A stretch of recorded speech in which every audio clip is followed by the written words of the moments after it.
I'm Daniel, a California State Park interpreter, and I welcome you to Point Lobos State Natural Reserve.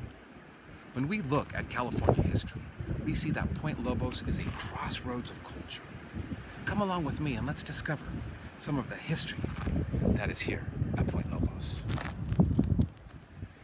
Point Lobos human history dates back thousands of years, with the native Roomsian people who seasonally lived on what is now Point Lobos State Natural Reserve. Evidenced by this grinding stone. Starting in 1851, the year after California became a state, groups of settlers came from around the world seeking new life and livelihood. This cabin here was built in 1851 by the hands of the Chinese settlers who arrived here after sailing across the Pacific and landing here at what is now Point Lobos. These tripods here reveal the whaling industry history that took place here at Point Lobos, where another group of settlers, this time from Portugal.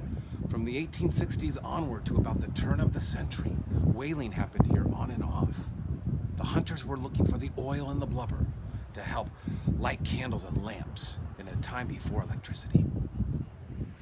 And the abalone shells here remind us of those Chinese settlers who arrived here in the 1850s, as well as the Japanese settlers who arrived about half a century later and started a business with an American entrepreneur who ended up helping to save this land and ocean to become the state reserve that it is today.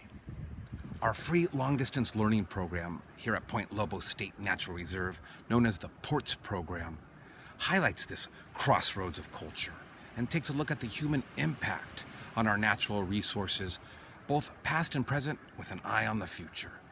California history really comes alive in our California state parks, as we're about to see as we travel north to Angel Island State Park.